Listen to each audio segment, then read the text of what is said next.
E se eu te dissesse que Flávio Bolsonaro tem mais chances de vencer Lula da Silva em 2026 do que o seu pai, Jair Bolsonaro, em 2022? Pois é, na eleição passada, Jair Bolsonaro tinha a caneta na mão, concorria à reeleição e mobilizava multidões em discursos e motociatas. Já agora, em 2026, Flávio não conta com nada disso. E para piorar, o seu pai, um ex-presidente censurado pelo judiciário, não pode se manifestar, usar redes sociais, dar entrevista, receber visitas do próprio filho ou mesmo escrever cartas ao público. Nesse contexto, é natural que o bolsonarismo e a direita em geral esteja menos engajada, menos entusiasmada e menos confiante em uma vitória em outubro. Contudo, esse desânimo não se justifica. Começando pelos números de intenção de voto no segundo turno, que nesse ano contam uma história muito diferente da última eleição. E para a gente não ficar restrito a uma única fonte de informação, vamos comparar os dados compilados pelo portal Polling Data, um reconhecido agregador de pesquisas eleitorais que considera os resultados de 17 dos principais institutos atuantes perante o TSE.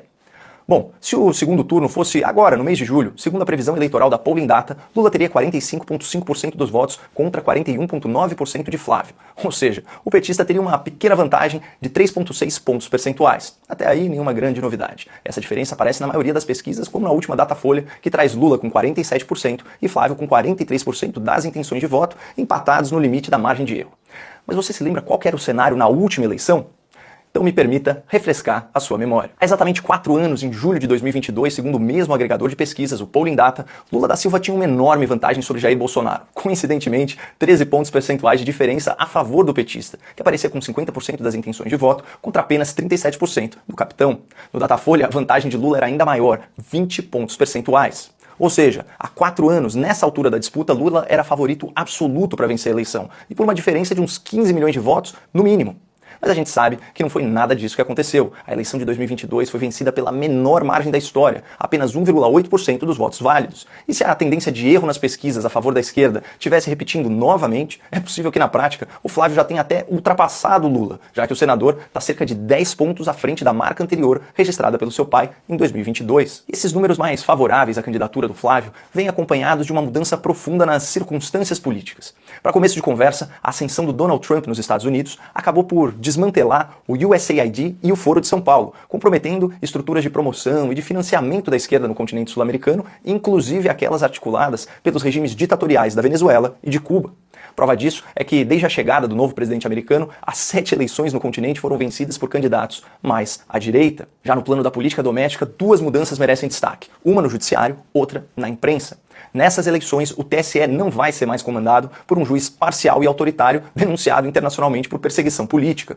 Também o STF não é mais presidido por um ministro que se vangloriou de enfrentar e derrotar o bolsonarismo. No mesmo sentido, a grande mídia desmanchou o seu consórcio de imprensa e tem sido mais plural na cobertura jornalística, incluindo até algumas críticas mais incisivas contra ministros do Supremo e políticos ligados ao governo. Em outras palavras, a esquerda perdeu a sua blindagem junto às instituições. E isso se estende ao mercado, que se arrependeu bastante de confiar nas falsas promessas de responsabilidade fiscal do PT.